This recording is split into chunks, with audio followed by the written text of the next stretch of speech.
광주대교구 새 교구장에 총대리 옥현진 주교가 임명됐습니다.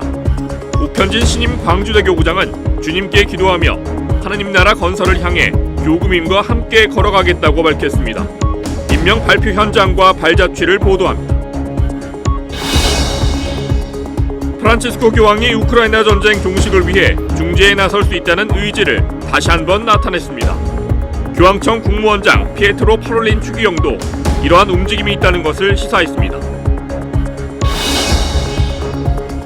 37번째 세계 젊은이의 날인 어제 서울대교구 주교자 명동대 성당에서 청년 미사가 봉헌됐습니다. 팬데믹 이후 3년 만의 행사에 청년들은 신교와 신앙을 나누며 기뻐했습니다.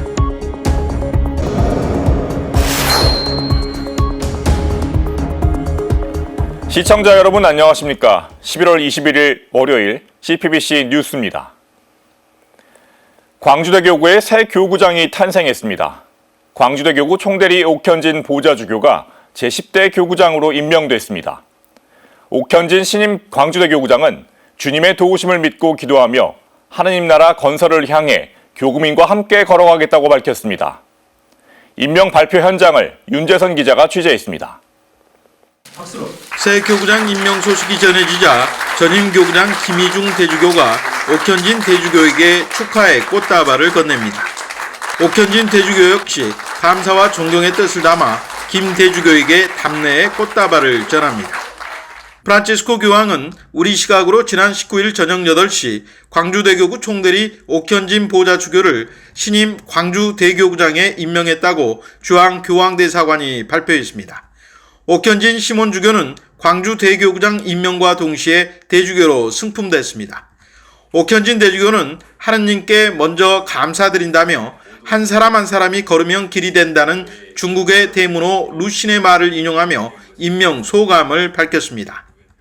중국의 대문호 루신의 이야기처럼 광주교구의 역사 안에서 역대 대주교님께서 걸어오셨던 길이 있고 또 신자들 또 사제들과 더불어 걸어왔던 신앙의 길이 있습니다.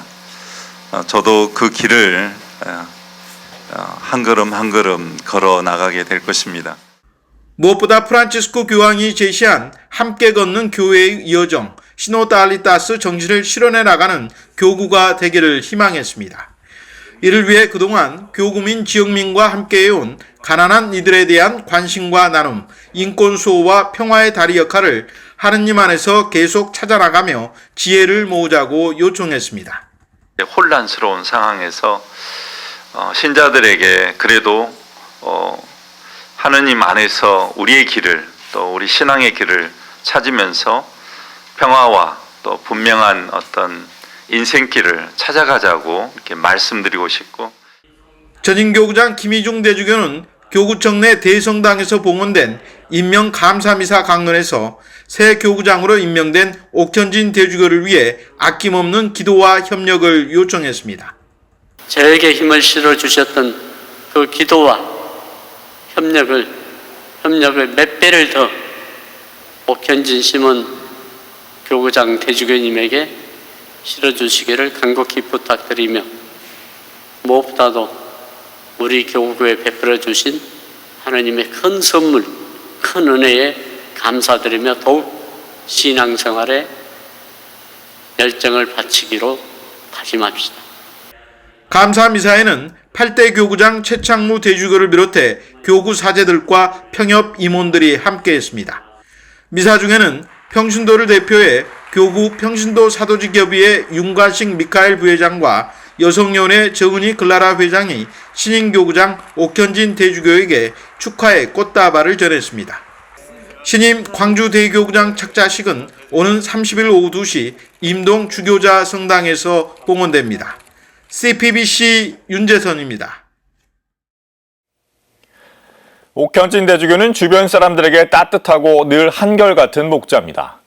약자의 아픔에 공감하며 과거의 상처를 치유하는 데 앞장선 사제이기도 합니다. 옥대주교의 삶과 신앙을 장현민 기자가 보도합니다. 옥현진 대주교는 1968년 전남 무안에서 2남 4녀 가운데 막내로 태어났습니다. 독실한 가톨릭 집안에서 자란 옥대주교는 가정과 본당에서 사랑받는 막둥이였습니다. 오래전부터 옥대주교를 보아온 사람들은 다정다감하고 한결같은 사람이라고 회상했습니다. 지금의 성품이나 그 당시의 성품이나 보면은 똑같습니다. 청년 활동이라든지 아니면 신학생 때 그 모습도 보면은 항시 그 모습이셨습니다. 성가정에서 나고 자란 옥대주교는 어렸을 때부터 이미 성소를 키워나가고 있었습니다. 독실한 어머니 덕에 어려서부터 복사를 서는 등 신앙을 가까이 한 덕분이었습니다. 신부가 되고 싶어 애기가 그래요. 그래서 애기가 별도를 다 한다. 근데 그것을 잊지 않았어요. 사제의 길을 걷는 중에도 어머니는 옥대주교에게 신앙의 버팀목이 되어줬습니다. 교구장 임명 발표 소식을 들은 직후 옥대주교가 가장 먼저 떠올린 것도 바로 어머니였습니다. 저희 어머님이 떠오릅니다. 최근에도 교구청으로 이렇게 이청하려고 하는데 대문 앞에서 어머님이 묵주를 들고 쪼그리고 앉아서 기도하시다가 불쑥 일어나셔서 깜짝 놀랐어요. 그런데 1994년 사절품을 받은 옥대주교는 1996년 교황 창립 그레고리오 대학으로 유학을 떠나 교회사를 전공해 석박사 학위를 받았습니다. 2004년 귀국한 이후엔 운남동 본당 주임을 거쳐 2006년부터 신학교에서 사제 양성에 힘을 쏟았습니다. 그리고 2011년 5월 옥대주교는 광주대교구 보좌주교로 임명됩니다. 이후 교구 보좌주교 겸 총대리로 활동하면서 약자와 함께하고 그들의 아픔을 보듬는 사목에 앞장섭니다. 세월호 참사 땐 교구 세월호 일주기 준비위원장을 맡아 진상규명 활동을 지원하고 또 주교회의 국내 이주 사목위원장, 사회홍보위원장 등을 역임하며 활발한 사목을 펼쳐왔습니다. 최근엔 한국교회 신호도 대표를 맡아 교회의 쇄신과 변화에도 역할을 해왔습니다. 옥대주교의 사목 표현은 내 안에 머물러라입니다. 그 안은 항상 예수님 안에서 살길 바라는 옥대주교의 마음이 담겨 있습니다. 하느님의 도우심으로 이 길을 걸어가는 거 아니겠습니까? 그래서 하느님 도우심만 믿자. 그리고 혼자 하는 게 아니라 도움을 믿고 한번 걸어가 보자. 그렇게 마음 먹고 기도했습니다. CPBC 장현민입니다.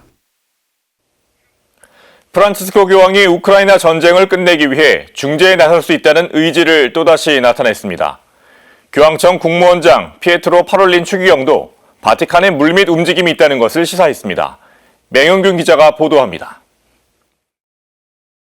루카복음 6장을 보면 이런 이야기가 나옵니다. 내 뺨을 때리는 자에게 다른 뺨을 내밀고 내 겉옷을 가져가는 자는 속옷도 가져가게 내버려 두어라. 예수님이 전한 자비의 가르침입니다. 교황청 국무원장 피에트로 파롤린 추기경이 최근 우크라이나와 교황청 외교관계 회복 30주년을 기념하는 자리에서 한 말이기도 합니다. Nel chiederci di porgere l'altra guancia, infatti, egli non intende domandarci di piegarci all'ingiustizia. 전쟁의 잔해 속에서 재건을 위한 길이 있음을 강조한 겁니다. 그리고 재건은 폭력의 악순환을 끊어내는 것에서 시작한다는 점을 설명한 것입니다. 교황청은 이처럼 전쟁 종식을 위한 중재에 나설 의지를 여전히 드러내고 있습니다. 이런 가운데 안드리 유라시 주 교황청 우크라이나 대사는 다시 한번 우크라이나의 프란치스코 교황을 초청했습니다. L'Ucraina attende la visita profeticamente importante di Sua Santità Papa Francesco in Ucraina, che aiuterà a porre fine alla sanguinosa guerra. 교황의 응답은 언론 인터뷰에서 나왔습니다. 교황은 이탈리아 라스탐파와의 인터뷰에서 바티칸은 우크라이나 전쟁을 중재하고 종식시키기 위해 가능한 모든 노력을 기울일 준비가 돼 있다고 말했습니다. 교황은 또 어제 삼종기도 후에도 평화를 강조했습니다. Il nostro tempo sta vivendo una carestia di pace. Stiamo vivendo una carestia di pace.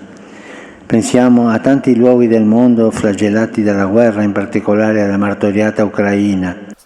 교황이 말하는 우크라이나의 평화는 일시적인 휴전이 아닙니다. 그리고 교황은 러시아와 우크라이나의 화해까지 가능하다고 믿고 있습니다. 바티칸 외교팀의 물밑 움직임이 주목되는 이유입니다. CPBC 맹현균입니다. 어제는 37번째 세계 젊은이의 날이었습니다. 서울대교구는 주교자 명동대성당에서 청년 미사를 봉헌하고 다양한 행사를 열었는데요.